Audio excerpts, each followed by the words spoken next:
1885, Pembrokeshire, Wales.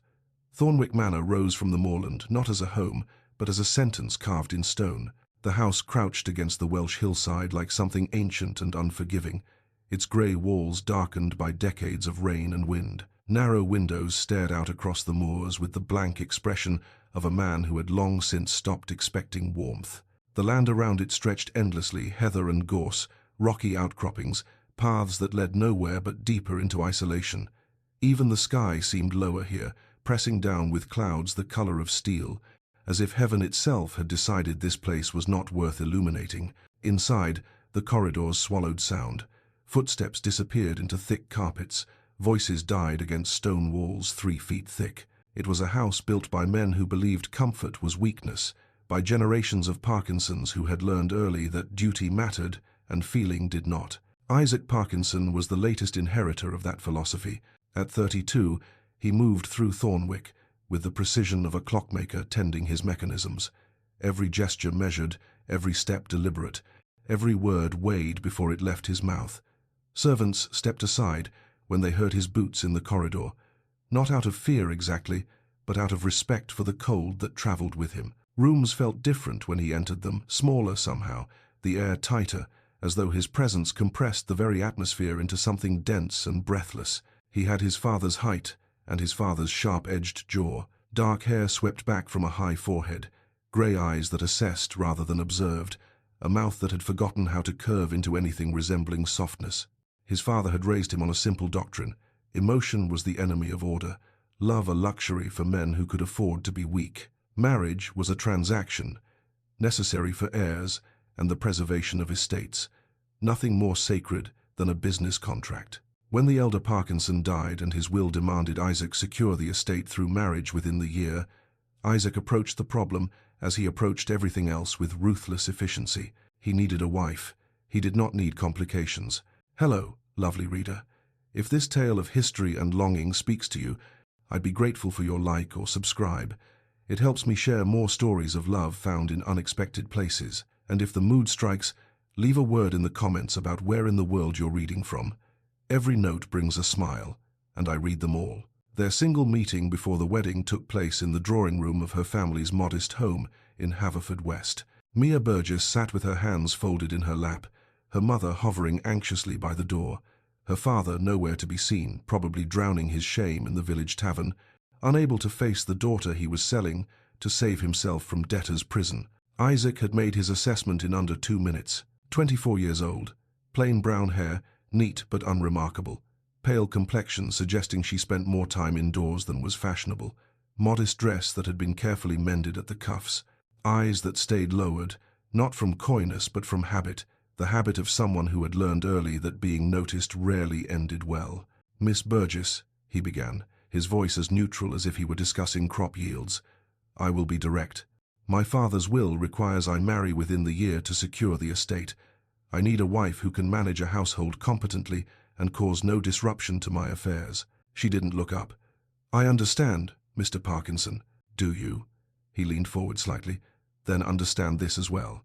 The marriage will be temporary, a stopgap until the estate is secured and a suitable period has passed.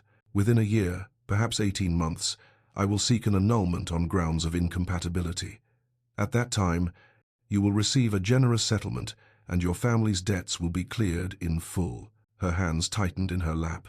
Still, she didn't look up. "After the annulment," he continued, "I will seek a proper marriage, someone with connections, breeding, the qualities befitting the mistress of Thornwick." He paused. "You understand you are not that person." "Yes, Mr. Parkinson." Her voice was barely above a whisper. "You're suitable enough for the interim. Nothing more." He stood, the interview concluded.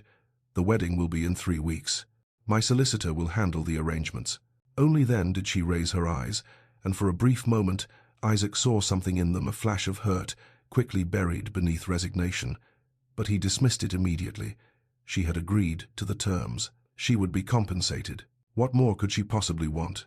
What he didn't see was the way her hands shook after he left, the way she climbed the stairs to her small bedroom and sat on the edge of her bed, staring at the wall, understanding with brutal clarity that she was about to marry a man who saw her as temporary furniture. But her father owed £300. Her mother was ill. Her younger sister needed a dowry. So Mia Burgess did what quiet women have always done. She accepted what she could not change and prepared to survive it. The wedding was efficient. 30 guests in a church that could have held 200. A vicar who rushed through the vows as if he had somewhere more important to be. Isaac's responses were clear and emotionless. Mia's were so soft the vicar had to ask her to repeat them. The breakfast afterward was formal, polite, cold. Isaac spoke to the local gentry about grain prices and land management. Mia sat at the head table in a borrowed dress, smile fixed in place, saying nothing unless directly addressed. By evening, they were at Thornwick. Isaac led her to the bedroom that would be hers, not his. He was careful to make that clear and closed the door behind them. What followed was duty performed with detached precision. No words of comfort, no gentleness, no pretense that this was anything but a legal requirement being efficiently fulfilled.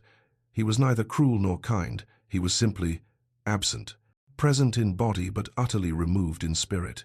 When it was over, he stood, adjusted his clothing, and looked at her with the same neutral expression he'd worn all day. "Good night, Mrs. Parkinson."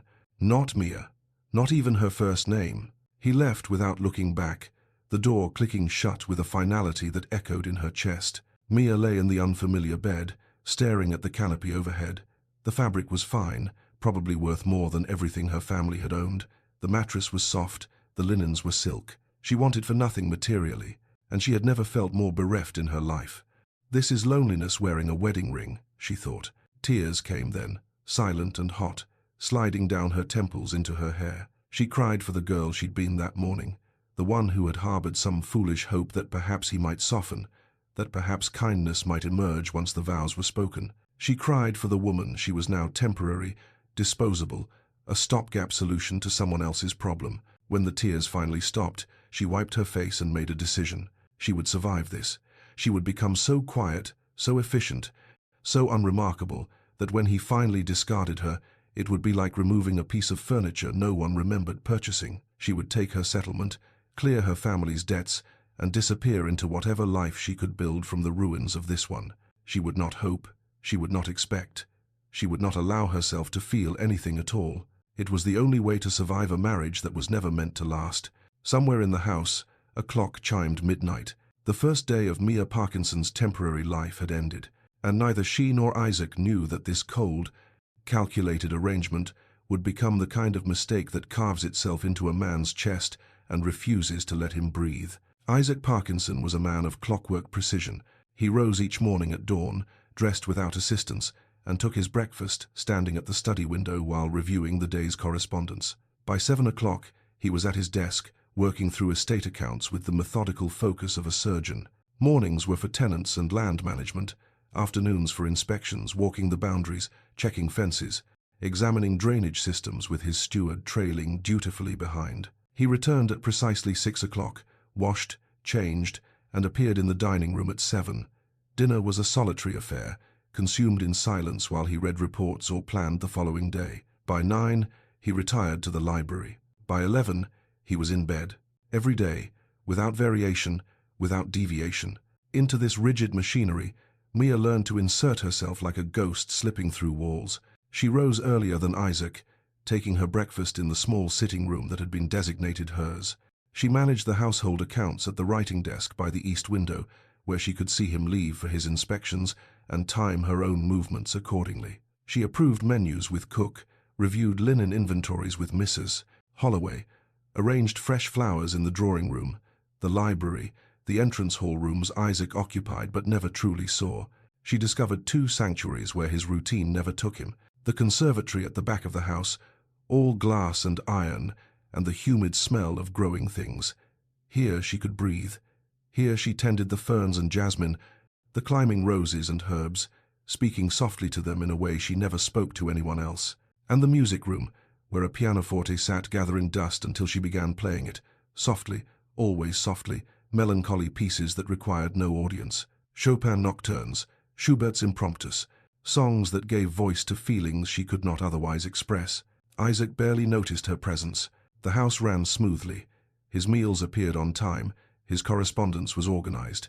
The servants were efficient and unobtrusive. By the end of the first month, he congratulated himself on the success of the arrangement. No emotional complications, No disruptions. Exactly as planned. He didn't notice that his wife was learning to disappear. By the second month, Mia had perfected the art of absence. They crossed paths only when absolutely necessary, a brief nod in the corridor, a murmured, "Good evening, Mr. Parkinson," that required no response. She spoke only when directly addressed, which was rare. Most household matters she handled through Mrs. Holloway, communicating through notes left on the housekeeper's desk. To survive the loneliness, Mia developed small rituals of her own. She named the plants in the conservatory. The jasmine by the south window became Constance. The climbing rose was Beatrice.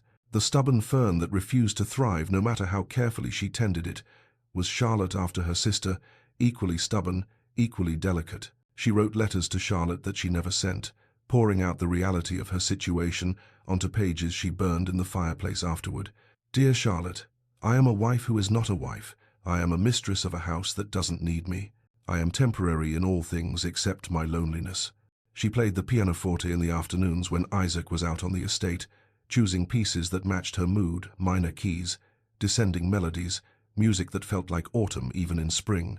Sometimes Isaac noticed things, peripherally, music drifting through the house as he passed through the corridor, fresh lilacs on his desk that hadn't been there that morning. The household accounts presented each week, every column balanced to the penny, the handwriting neat and precise. But he dismissed these observations as quickly as they came. "She's competent. That's what I required." The flowers were pleasant, but irrelevant. The music was unobtrusive. The accounts proved she was fulfilling her duties adequately. He never wondered about the woman behind these small evidences of her existence. Mrs. Holloway, the housekeeper who had served Thornwick for 20 years, watched Mia with increasing concern. She saw what the master did not, a young woman fading like watercolor in rain. "Are you well, Mrs. Parkinson?" she asked one morning when Mia handed over the week's menus. "Quite well, thank you. You look tired." "I've been sleeping poorly. The wind. I think it wasn't the wind, it was the silence, the weight of being unseen." Mrs. Holloway wanted to say something comforting, but what could she offer? Everyone below stairs knew the truth. Mrs. Parkinson was temporary, a stopgap. By autumn, perhaps by Christmas, she would be gone and some other woman would take her place. It was kinder not to form attachments. Mia seemed to understand this. She remained polite but distant with the staff, never quite joining their world, never quite belonging to Isaac's. She existed in the space between, belonging nowhere. She began wearing only grey and brown colors that faded into walls, into shadows, into the background of rooms. Not a conscious choice, but an instinctive one, the body making itself small when the heart cannot bear to be seen. By late April, Mia had lost weight, not dramatically, nothing that would cause alarm, but her dresses hung differently now. The fabric that had once fit properly now gathered slightly at the waist. Her face, always pale, had taken on a translucent quality. Dark circles bloomed beneath her eyes like bruises. Isaac didn't notice. He was absorbed in estate business, planning a trip to London to meet with his solicitor about timber contracts. His world consisted of numbers, yields, contracts, profits. His wife was simply another item on the ledger, properly managed and requiring no further attention. The servants noticed, but what could they say? Mrs. Holloway left extra portions on Mia's breakfast tray, which often came back barely touched. The housemaids exchanged concerned glances but kept their observations to themselves. Even they kept their distance now, understanding that attachment to someone temporary was a kind of cruelty to all involved. Mia's isolation deepened until it became a physical thing, a weight pressing against her chest. One afternoon in the conservatory, surrounded by her plants, she finally broke. She was tending the jasmine Constance, who had just started blooming when the tears came. Silent, efficient, the kind of crying that makes no sound because it's been practiced too many times. "I'm sorry," she whispered to the plant, touching its white petals. "I'm trying to be strong. I'm trying not to feel anything at all." But numbness, she was learning, was not the same as strength. She heard footsteps in the corridor and quickly wiped her face. But it was only Mrs. Holloway delivering fresh linens. The housekeeper paused in the doorway, seeing Mia's red-rimmed eyes, and something in her expression softened with sympathy. "It's a shame, really," Mrs. Holloway said quietly, more to herself than to Mia. "But the master's always been particular about his plans." The words were meant kindly, perhaps even sympathetically, but they landed like stones. The master's always been particular about his plans. Plans that didn't include her. Plans that had never included her. That night, alone in her bedroom, Mia made a promise to herself. If I feel nothing, it won't hurt when he sends me away. She would hollow herself out completely, become so empty that departure would be easy, painless, a simple matter of closing a door on a room that had never really been hers anyway. She didn't know that emptiness has a presence of its own. And she didn't know that Isaac Parkinson, for all his careful planning and emotional discipline, was about to discover exactly what he'd lost by never bothering to look. Late April, 1885. Everything was about to change. Late April arrived with unseasonable warmth, coaxing the moorland into reluctant bloom. Mia descended the main staircase just after 10 o'clock, heading toward the kitchens to discuss the week's menus with Cook. It was Tuesday menu day, one of the few household rituals that gave structure to her shapeless existence. She was halfway down the servants' corridor when she heard voices. The butler's pantry door stood slightly ajar, and through it came the unmistakable sounds of two housemaids gossiping in that particular tone servants use when they believe themselves unheard, hushed but animated, intimate with scandal. Mia should have announced herself, should have coughed, cleared her throat, made her presence known. Instead, she froze. "Have you seen the letters?" The first voice belonged to Mary, the upstairs maid. "The ones with the London postmark?" "From Lady Catherine Ashford?" The second voice was Jenny, younger, more excitable. "Mrs. Holloway mentioned them." "The very same. The widow with the fortune. The one who hosted him at her townhouse last month when he was in London." Mia's hand found the wall, fingers pressing against cold stone. "What's she like?" Jenny asked, breathless with curiosity. "Everything you'd expect. Beauty, breeding, wealth, the kind of woman who belongs at Thornwick. Mrs. Holloway says she's exactly what the master's been waiting for. But what about Mrs. Parkinson?" A pause. Then Mary's voice, lower now, almost pitying. "What about her? You know the arrangement as well as I do. By autumn, he'll start annulment proceedings, probably sooner if Lady Catherine proves receptive." "Poor Mrs. Parkinson," Jenny sighed. "She seems kind enough." "She is kind. But she never stood a chance, did she? This was always temporary. A stopgap. Nothing more. She knew that going in. Still seems cruel. It's business. The master needed a wife to satisfy the will, and she needed her family's debts cleared. Both parties got what they bargained for. When it ends, she'll receive a generous settlement, more than she would have had otherwise. I suppose you're right. Still, seeing her wander about like a ghost, it's rather sad.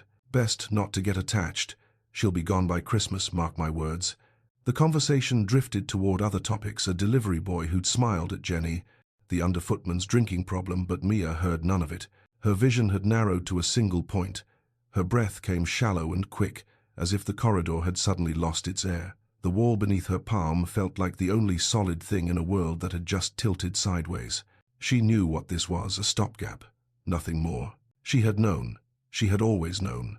But knowing in theory, and hearing yourself discussed as a disposable object, hearing your temporary existence analyzed with the same casual interest as the weather that was something else entirely, Mia forced herself to move.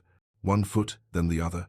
Perfect posture, perfect composure, the training of a lifetime spent learning to hide inconvenient emotions. She walked past the butler's pantry without glancing in, continued past the kitchens. Cook would have to wait, and climbed the back stairs to her sitting room. Only when the door clicked shut behind her did she allow herself to collapse. She sank into the chair by the window, hands gripping the armrest so tightly her knuckles went white. The moorland stretched beyond the glass, indifferent to her suffering.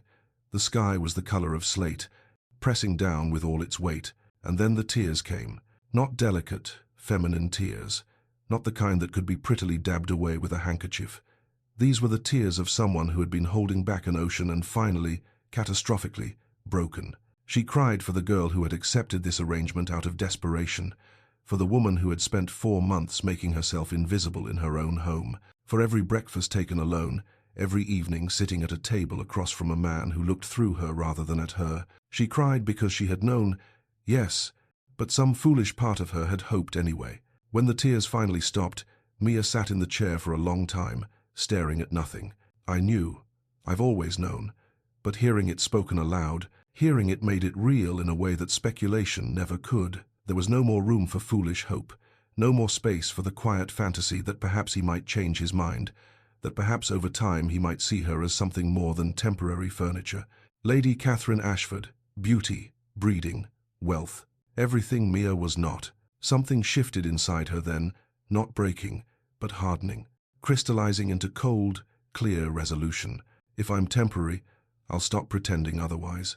She stood, moved to her dressing table with mechanical precision. Her mother's locket lay in a small velvet box, the only piece of jewelry she wore besides her wedding ring, the only personal item she'd brought to Thornwick. She removed it from around her neck, placed it carefully in the box, and closed the lid. No more sentiment, no more attachment. She changed from her mourning dress into the plainest thing she owned, grey wool, no adornment, the kind of dress a governess might wear. Something designed to be overlooked. In the mirror above the washstand, she studied her reflection. Pale face, dark circles, a woman already halfway to disappearing. A ghost. That's what I'll be until I can leave properly. She would withdraw completely, become so absent, so perfectly unobtrusive, that when the annulment came, it would be like removing a shadow from a wall. No fuss, no scene, no messy emotions. She would preserve her dignity. She would leave with her head high and her heart carefully, completely numb.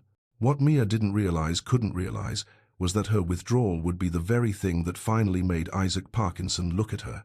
That absence, it turned out, had a presence all its own. That evening at dinner, Isaac noticed something was different. He couldn't have said what, exactly. Mia sat in her usual chair at the opposite end of the table. She ate with her usual quiet efficiency.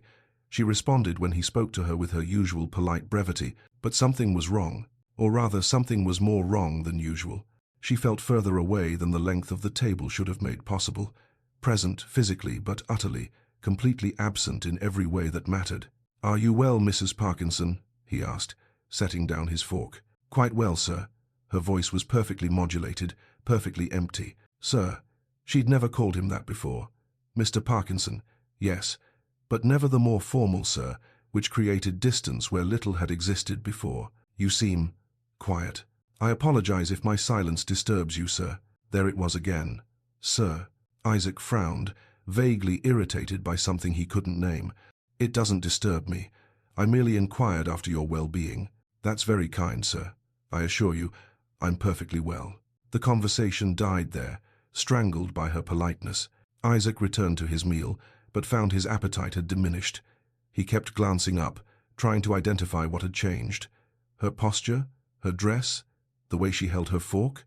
No, it was something in her eyes, or rather, something missing from them. She looked at him the way one might look at a piece of furniture, acknowledgement without interest, recognition without connection. It unsettled him in a way he couldn't articulate. That night in his study, Isaac tried to focus on correspondence from his London solicitor, but his gaze kept drifting to the door, as if expecting what? He didn't know. Ridiculous, he told himself. Nothing has changed. But something had changed. He'd felt it across the dinner table like a draft from an open window. He shook his head, irritated at his own distraction, and forced himself back to the letter. The numbers blurred. He read the same paragraph 3 times without comprehension. Finally, he set the letter aside and stared into the fire. "Nothing has changed," he repeated to himself. But in the empty corridors of Thornwick Manor, in the conservatory where plants waited for hands that wouldn't come, in the music room where the pianoforte sat silent, everything had changed. The woman Isaac Parkinson had married as a temporary solution had just begun her quiet disappearance. And though he didn't know it yet, her absence would undo him completely. Early May arrived, with the kind of grey drizzle that made Thornwick feel more oppressive than usual.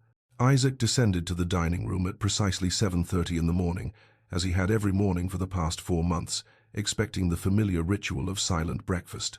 The table was set for 2. Steam rose from the covered dishes on the sideboard. Coffee waited in the silver pot, but Mia's chair was empty. Isaac paused in the doorway, frowning. In 4 months of marriage, she had never missed breakfast. Not once. The routine had been established. She arrived first, he entered precisely at 7:30. They ate in companionable or at least civil silence, and then went about their separate days. Perhaps she's unwell, he thought, taking his seat and serving himself mechanically.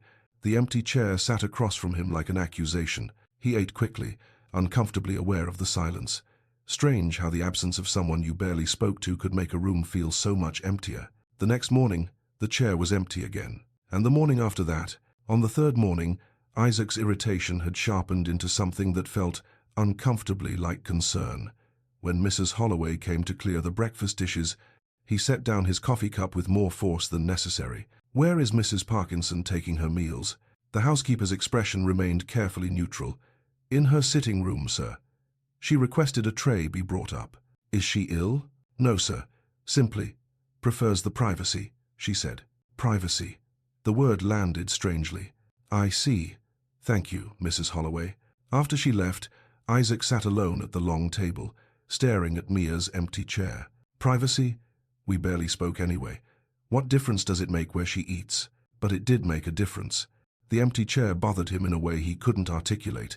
It felt like a statement, a deliberate withdrawal, though from what he couldn't say. They'd had no argument. He'd done nothing different. Everything was proceeding exactly as planned. So why did the empty chair feel like an indictment? He found himself glancing at it throughout the meal, as if it might offer answers. It did not. That afternoon, Isaac's carefully structured routine began to fray. After reviewing the morning's correspondence, he found himself restless.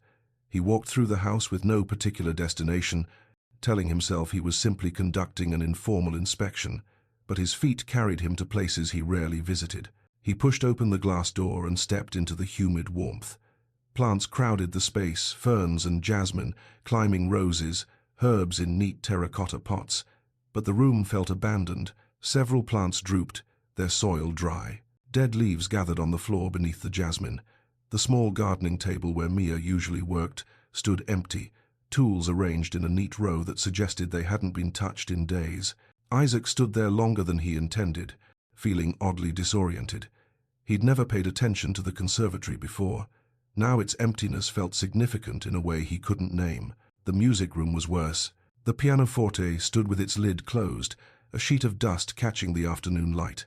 How long since he'd heard music drifting through the corridors? Days?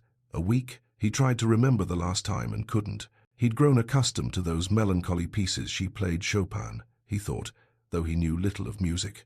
The sound had become part of Thornwick's atmosphere, like the wind against the windows or the creak of old floorboards. Its absence was louder than its presence had ever been. In the gardens, he searched for the figure in grey that he'd seen from his study window countless times over the past months, a shape moving among the hedges, tending to roses or cutting flowers for the house. The gardens were deserted. By evening, Isaac's irritation had curdled into something else. Not concern exactly, he refused to call it concern, but a feeling of things being fundamentally wrong, disorganized, off balance. At 7 o'clock, he entered the dining room and found Mia already seated. Relief flooded through him, which he immediately pushed aside as ridiculous. But the relief died when he actually looked at her. She wore the severest dress he'd ever seen, grey wool buttoned to her throat, no adornment whatsoever. Her hair was pulled back so tightly it seemed to hurt.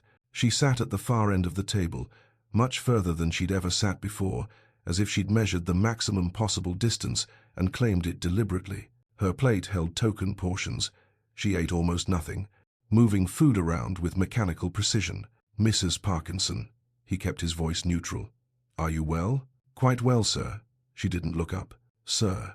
Again that word, creating distance where none had existed before. "You've been absent lately. I didn't wish to intrude on your routine, sir." "You're not intruding. You're my wife." "Of course, sir." No inflection, no emotion, just those two words that somehow erected walls between them. "Have I done something to offend you?" Now she did look up, and the emptiness in her eyes struck him like a physical blow. "Not at all, sir. You've been perfectly correct in all your dealings with me." Correct. Not kind, not considerate, not even decent. Correct.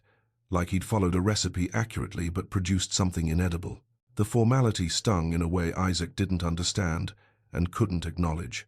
They finished the meal in silence that felt nothing like their previous silences. This one had weight and texture, pressing against him until he excused himself early, retreating to his study like a man fleeing a battlefield.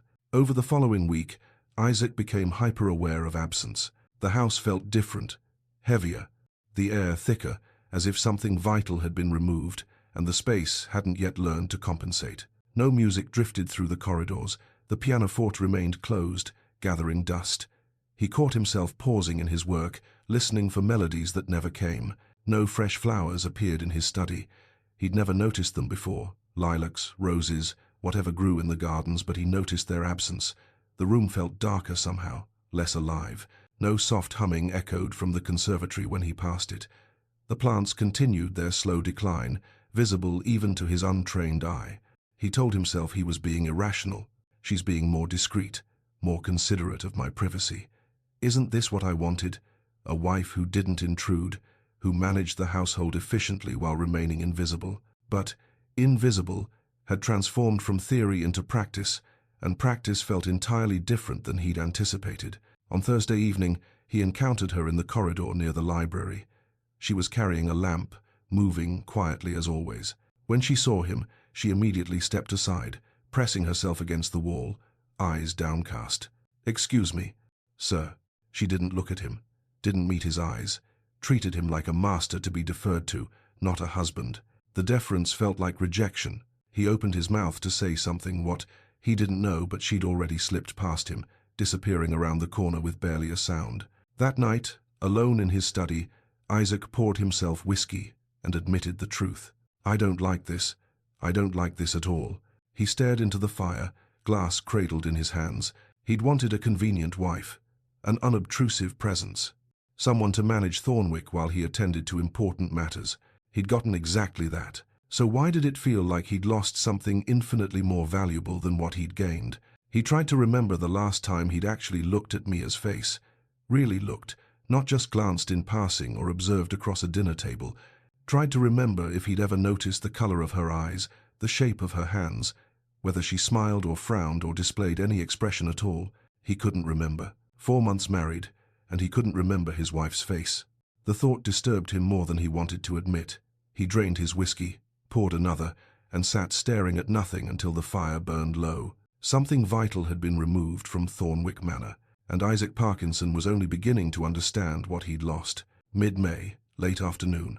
The library at Thornwick held the particular stillness of a room rarely used, leather-bound books standing like soldiers at attention, dust motes drifting through slanted light from the tall windows. Isaac entered seeking a volume on crop rotation his steward had mentioned. Instead, he found his wife. Mia stood on the small ladder near the far bookshelf, reaching to return a book to its place. She wore grey again. She always wore grey now, and in the dimming light she looked almost translucent, as if she were fading into the very air. She didn't hear him enter. When he cleared his throat, she startled so violently she nearly dropped the book. "Forgive me." Her voice was carefully controlled. "I thought you were in your study." "I was." He moved further into the room, watching her descend the ladder with rigid composure.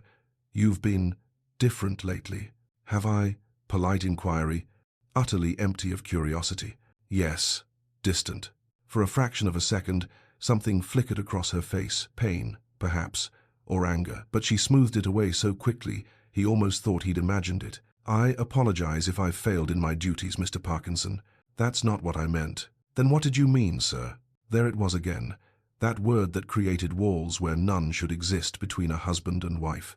Isaac moved closer, close enough to see the dark circles beneath her eyes, the way her dress hung looser than it should.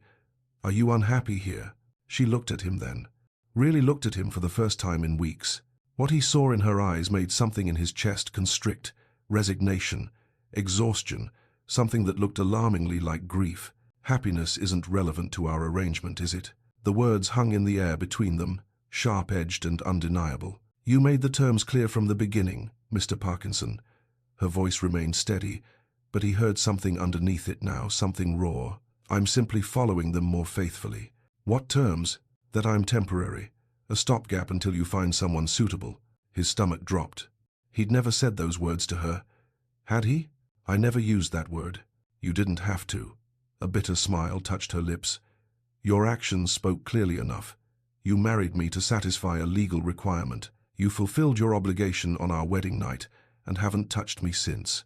You eat your meals in silence, leave rooms when I enter them, and look through me as if I'm made of glass." She paused. "Or perhaps not even glass. Glass, at least, catches the light." Isaac stood speechless. Each word landed like a blow he hadn't known was coming. "You don't want a wife, Mr. Parkinson. You want a housekeeper who wears a ring. I'm simply honoring that more faithfully now." Honoring it how? His voice came out rougher than intended. By not troubling you with my presence, by not hoping for what will never be offered, by preparing myself for the inevitable. The inevitable? But even as he asked, dread was already settling in his stomach.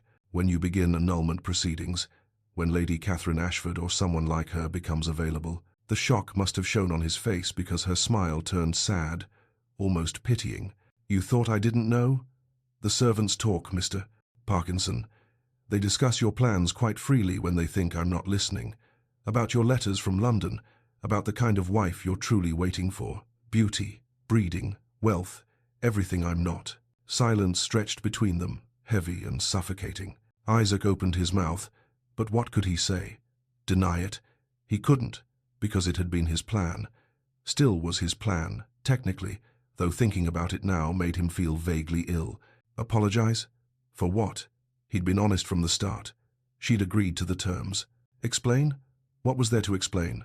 Mia saved him from his paralysis by curtsying deeply, formally, the way one might curtsy to a stranger or a superior, not the way a wife curtsies to her husband. If you'll excuse me, sir. She moved past him, heading for the door. He should have let her go, should have maintained the distance she was so carefully constructing. Instead, his hand shot out, catching her wrist. She froze.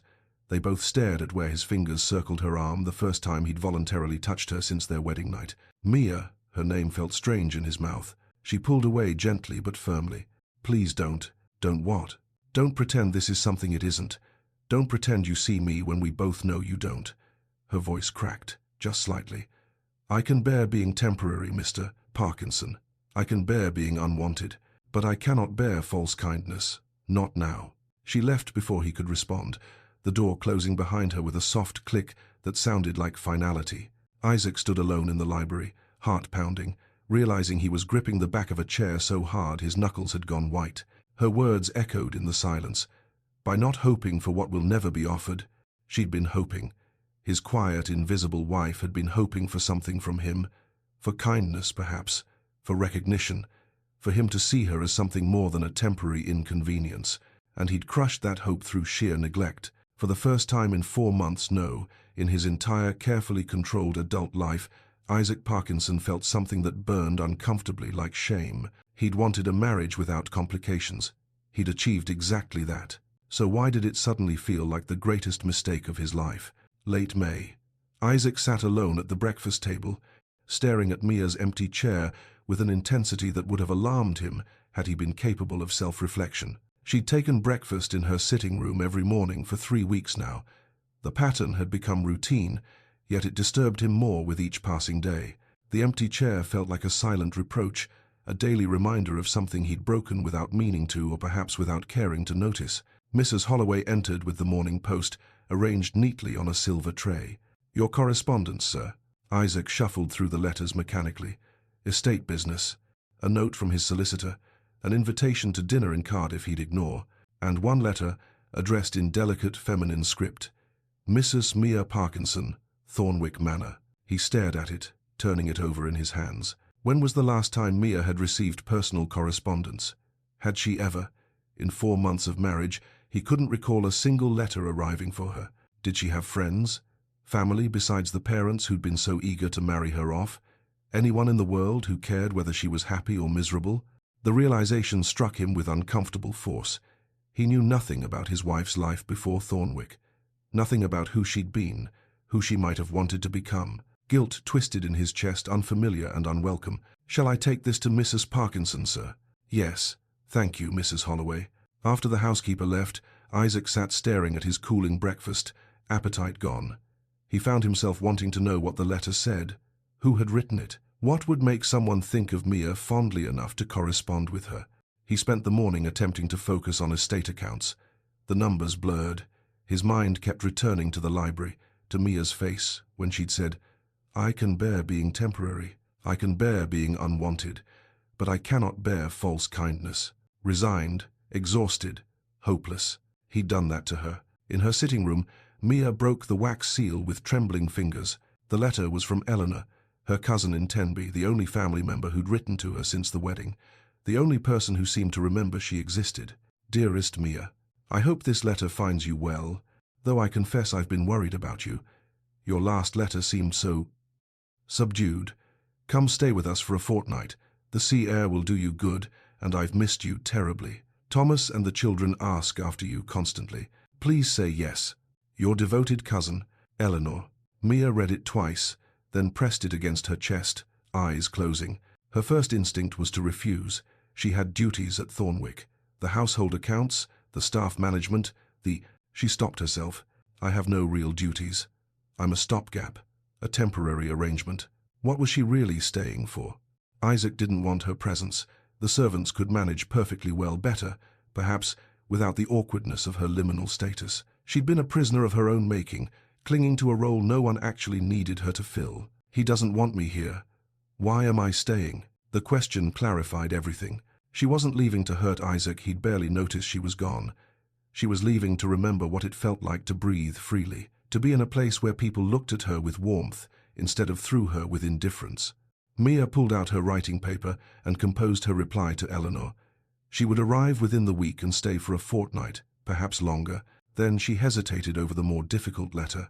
What did one write to a husband who was barely a husband, who'd made it clear from the beginning that she was disposable? Finally, she wrote, Mr. Parkinson, I will be visiting my cousin in Tenby for 2 weeks beginning June the 1st.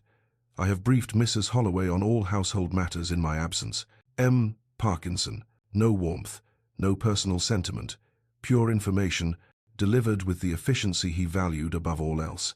She left the note on his study desk and returned to her sitting room to begin packing. Isaac found the note that evening. He read it once, then again, then a third time, as if repetition might change the words. Visiting my cousin in Tenby. He didn't know she had a cousin, didn't know she had anyone. 2 weeks. 2 weeks suddenly seemed impossibly, unbearably long. His immediate thought was simple and visceral. She's leaving. His second thought, of course she's leaving. Why wouldn't she? But underneath both thoughts ran something else, something that felt alarmingly like panic. He went looking for her, telling himself he needed clarification about household arrangements. He found her in the conservatory, the first time she'd been there in weeks. She was watering the jasmine constance, though he didn't know she'd named it, humming softly under her breath. The sound stopped him in the doorway. When was the last time he'd heard her hum? The realization that he'd missed it struck him unexpectedly hard. He cleared his throat. She turned, and her expression shuttered immediately. Yes, Mr. Parkinson, I received your note. About Tenby. Yes, I hope the timing is acceptable. Mrs. Holloway assures me everything will run smoothly in my absence. Must you go? The words surprised them both. She tilted her head, studying him with those grave eyes that saw far too much. Do you need me to stay? Yes, he wanted to say. The word pressed against his teeth, urgent and inexplicable. Instead, the household will manage. If this visit is important to you, it is. She paused, and when she spoke again, her voice was quieter, weighted with meaning he was only beginning to understand. I wasn't consulted when I left my home the first time to come here. I'd like to make this choice myself. The words cut deeper than she probably intended. Isaac nodded stiffly. Of course, as you wish. Silence stretched between them, awkward and painful. I'll leave on the 1st, Mia said finally. Mrs. Holloway has my itinerary if you need to reach me. That won't be necessary. Something flickered in her eyes. Hurt? Relief? Before she nodded and turned back to her plants. Dismissed. He'd been dismissed by his own wife. Isaac walked back to his study, her note still clutched in his hand. 5 days until she left. 5 days to figure out why the thought of her absence felt like impending catastrophe. 5 days to understand why a woman he'd barely noticed suddenly felt essential to his very existence. He poured himself whiskey and stared at the fire, dread settling in his bones like winter cold. June the 1st arrived with pale morning light that made Thornwick's grey stones look almost silver. Isaac stood at his study window, watching Mia's trunks being loaded onto the carriage. He'd risen early, too early, telling himself he had work to attend to, but he'd accomplished nothing beyond standing here, hidden by the curtain, watching. She emerged just after 8 o'clock, simple travelling dress in dark blue, sensible cloak, bonnet tied beneath her chin. She looked smaller somehow, more fragile than he remembered, or perhaps he'd simply never looked closely enough before. The staff had assembled to see her off, unusual for a temporary departure, but they'd grown fond of her despite knowing she wouldn't stay. Mrs. Holloway embraced her, and Isaac saw Mia's shoulders shake slightly, the first genuine affection she'd received in months, probably. Mia looked up at the study window once. Isaac stepped back instinctively, hidden by shadow and curtain. He didn't know why, didn't know what he was avoiding or what he feared she might see in his face. The carriage door closed. The horses started forward. Isaac remained at the window long after the carriage disappeared around the bend in the drive, long after the dust settled, long after there was anything left to see. When he finally returned to his desk, he tried to work. The estate accounts lay before him, numbers that had always made perfect sense, suddenly incomprehensible. The house felt different, too quiet, too still, empty in a way it had never felt before, not even when he'd lived here alone before the marriage. By afternoon, restlessness drove him from his study. He wandered through rooms he rarely visited. The conservatory where plants already looked sad without her care, the music room where the pianoforte sat silent with its lid firmly down, her sitting room with its door closed like a reproach. Dinner was unbearable. He sat alone at the long table, that empty chair across from him feeling less like absence and more like accusation. He barely touched his food. By 9 o'clock he'd retreated to his bedroom, exhausted despite having accomplished nothing. Sleep wouldn't come. He lay awake thinking about Mia's face when she'd said, "I wasn't consulted when I left my home the first time. I'd like to make this choice myself." He'd given her nothing. Not choice, not kindness, not even basic consideration. Near dawn, he finally slept. Isaac woke late, groggy and disoriented. The morning felt fundamentally wrong, though he couldn't immediately identify why. He'd never seen Mia at breakfast. She'd been taking meals in her sitting room for weeks. But knowing she wasn't in the house at all felt different. The absence had weight and presence. He found himself in the conservatory without conscious decision. The jasmine, the one she'd been carefully nursing back to health, was wilting already. Brown edges crept across the leaves. He touched them without thinking, remembering her hands performing the same gesture with such gentleness. Gentle hands, he thought, then shook his head at his own foolishness. Mrs. Holloway appeared at lunch to ask about dinner preferences. "Whatever is convenient," he said. She looked uncertain. "Mrs. Parkinson usually plans the menus, sir.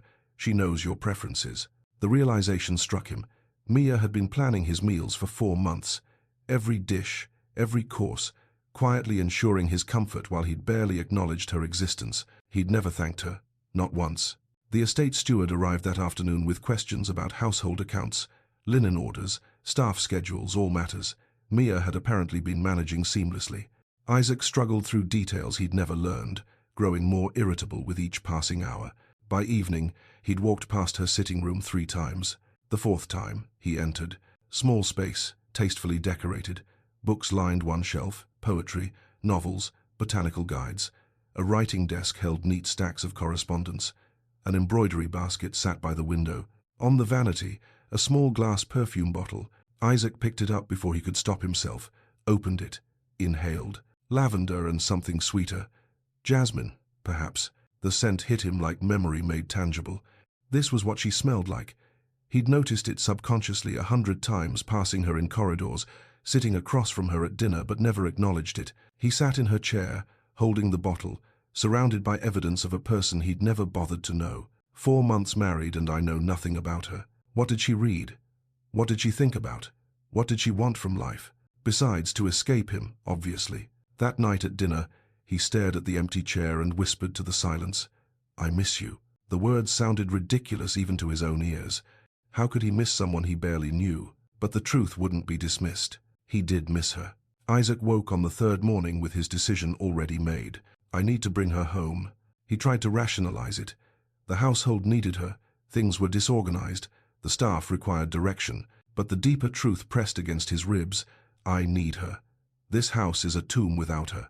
He spent the morning pacing, arguing with himself. You're being ridiculous. She's been gone 3 days. You plan to annul the marriage. Let her go. She deserves better than you. But none of it mattered because he already knew what he had to do. Prepare the carriage, he told the footman. Mrs. Holloway appeared, eyes wide. Sir, are you going somewhere? Tenby. Understanding dawned on her face. To fetch Mrs. Parkinson, he nodded curtly. The household requires her attention. Mrs. Holloway smiled the first time he'd ever seen her, smile at him with anything approaching warmth. Of course, sir. Just the household. He glared, but she was utterly unrepentant. While the carriage was prepared, Isaac returned to Mia's sitting room one final time. He took the perfume bottle and slipped it into his coat pocket. Evidence I've gone completely mad. In the mirror, he barely recognized himself. Disheveled, dark circles under his eyes, 3 days of missing his wife etched plainly across his features. What will I even say to her? He had no answer, but he went anyway. The journey to Tenby took 3 hours. Isaac spent them rehearsing speeches that all sounded hollow, making promises he wasn't sure he could keep, trying to find words for feelings he'd spent 32 years learning to suppress. Finally, he admitted the truth to himself. I don't want an annulment. I don't want Lady Catherine. I want Mia. When did she become essential? The answer came quietly. She always was. I was just too blind to see it. As the carriage approached Tenby, Isaac Parkinson, who had spent 32 years believing love was weakness, prepared to do the most terrifying thing imaginable. Admit he was wrong. Tenby emerged from the coastal mist like something from a watercolor, charming stone. Cottages, narrow streets winding toward the harbor, window boxes bright with late spring flowers. Isaac asked directions from a fisherman mending nets.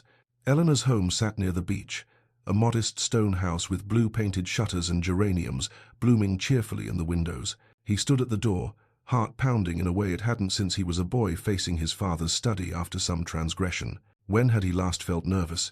He knocked. A young woman answered, late 20s, warm eyes, Mia's gentle mouth. Eleanor, certainly. She stared at him with open surprise. "Can I help you?" "I'm Isaac Parkinson." He forced the words out. "I've come for my wife." Eleanor's eyes widened. "Mr. Parkinson, Mia didn't mention you were coming." She didn't know. Pause. "Is she here?" Eleanor hesitated, studying him with an intensity that made him uncomfortable. Finally, "She is. But Mr. Parkinson, I need to ask, are you here to bring her home, or to say goodbye properly?" The question struck him like a physical blow. "What?" "Mia told me about your arrangement." Eleanor's voice was gentle but firm. "If you're here to finalize the end, you should know she's just started to breathe again. 3 days here, and I've seen her smile more than she probably has in months." Isaac felt something twist painfully in his chest. "I'm not here to end anything." "Then what are you here for?"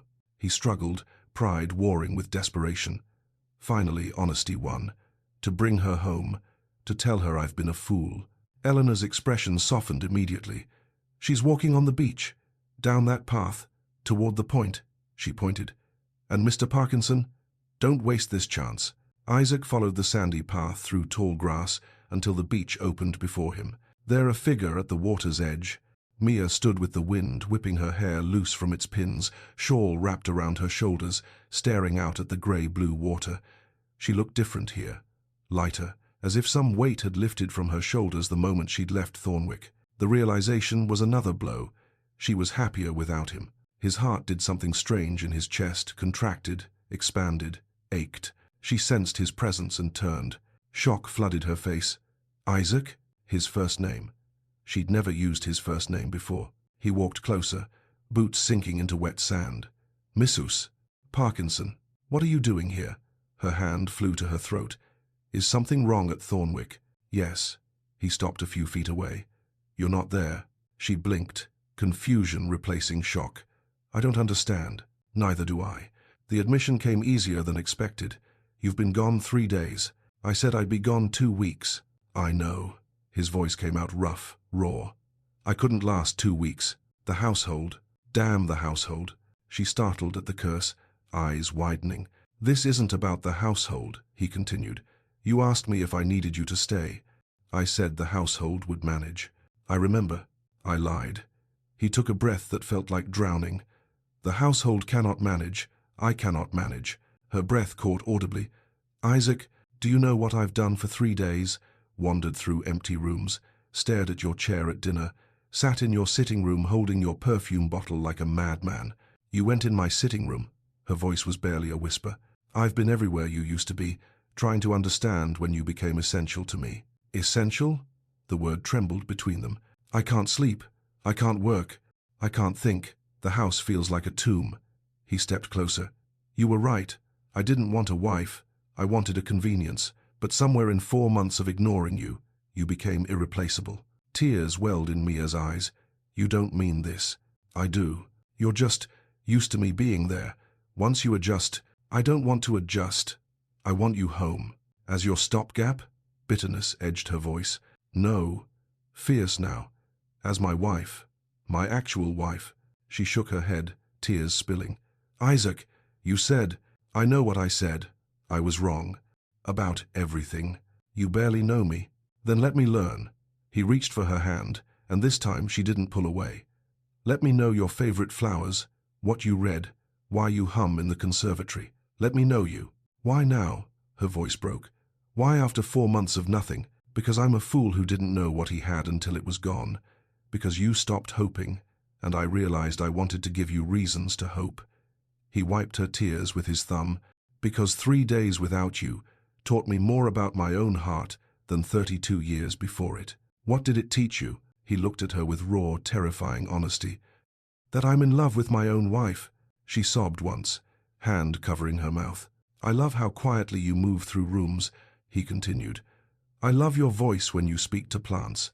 I love that you chose grey dresses to disappear because I made you feel invisible. His voice cracked. I love that you're brave enough to leave me even though you have nowhere else to go. Isaac. She was crying fully now. Come home, Mia. Please. He cupped her face with both hands. Let me spend the rest of our marriage earning what I threw away. What if you change your mind? What if Lady Catherine? There is no Lady Catherine. There's never been anyone but you. I was just too blind to see it.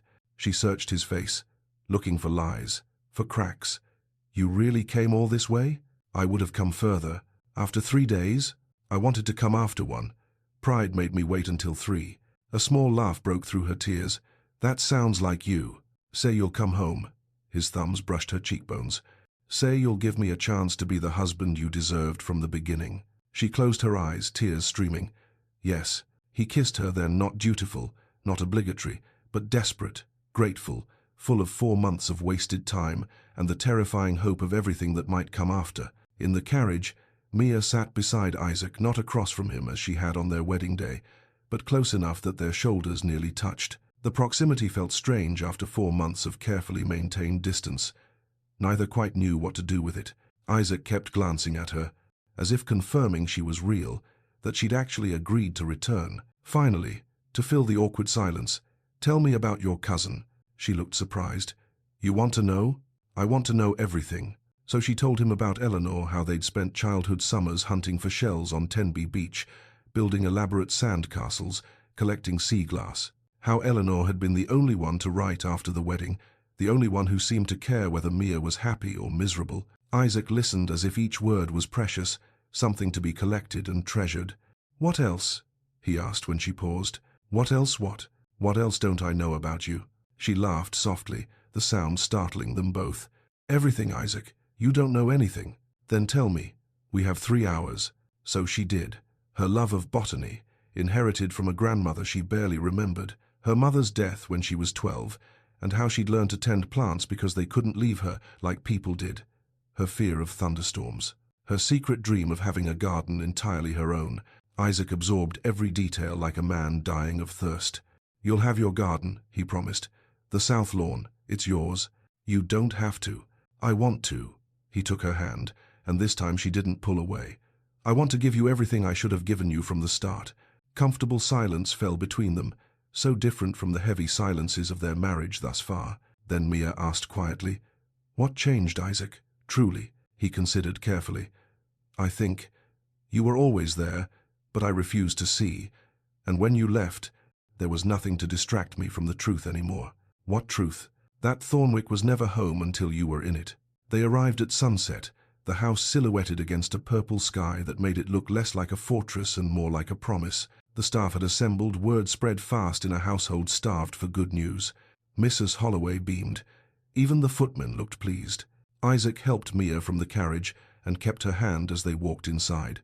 Welcome home, Mrs. Parkinson, he said formally, but his eyes held warmth she'd never seen before. That night, he asked if she'd dine with him. I've been dining with you, she pointed out, confused. No, you've been sitting at my table. I'd like you to actually dine with me. The difference became clear immediately. He sat beside her instead of across. They talked, really talked about everything and nothing. He asked about her preferences, her thoughts, the small details that made her who she was. She loved strawberries, disliked fish, found Latin names for plants calming in a way she couldn't explain. After dinner, he took her hand. "Come with me." He led her to the conservatory. The jasmine Constance had nearly died in her absence. Brown leaves littered the floor. The remaining blooms hung limp and faded. "Help me save it?" he asked. Together they repotted the plant, hands working side by side in the soil. It felt like a beginning. "I came here once," Isaac admitted. "After you left, I realized I'd never actually looked at these plants before, never understood why you spent so much time here. And now? Now I understand. You were breathing life into things I'd let die." He paused. "Including myself." Weeks passed, and transformation came in small increments. Isaac started taking breakfast with Mia. They walked the grounds together. He sat beside her while she played piano, listened to her read aloud, learned the names of plants in her growing collection. Small touches became natural. His hand on her back as they climbed stairs, tucking hair behind her ear when wind loosened it, fingers intertwining as they walked. The servants noticed, whispered happily. Thornwick felt lighter somehow. One evening, Mia found Isaac in her sitting room, reading her botanical guide. "What are you doing here?" He looked up. "Trying to understand you better. Did you know there are 300 species of roses?" She smiled. "I did. I didn't know anything about you." He set the book down. "But I'd like to spend the rest of my life learning." She sat beside him. "It will take time, Isaac, to rebuild trust." "I know. I can't just forget 4 months of loneliness. I'm not asking you to forget. I'm asking you to let me earn your forgiveness." She studied his face, the face she'd thought would never look at her with anything but indifference. "You've changed. You changed me. By leaving. By refusing to accept crumbs when you deserved a feast. And if I'd stayed? If I'd never left?" He was quiet for a long moment. "I don't know. Maybe I would have remained blind. Maybe I needed to lose you to understand what I had. That's terrifying." "It is." He took her hand. "But I promise you this. I will never take you for granted again. Every day, I will choose you. Every day, I will see you." She squeezed his hand. "Then I'll stay." "Good." He pulled her close. "Because I'm never letting you go again." Early September, 1885. The south lawn had been transformed into Mia's garden roses climbing trellises, jasmine spilling over stone borders, lavender humming with bees. Isaac found her there, hands in soil, humming softly. He sat beside her. "Happy?" She looked at him truly, completely happy. "Yes." "No regrets?" "About staying?" She shook her head. "You kept your promise. Every day you choose me." He kissed her forehead. "Every day for the rest of my life." They sat together in her garden, the house behind them no longer a fortress but a home, not because of stone and history, but because of love hard-won and carefully tended. Isaac had married Mia as a stopgap, a temporary solution to a permanent problem, but she had become his permanence, the only solution he would ever need.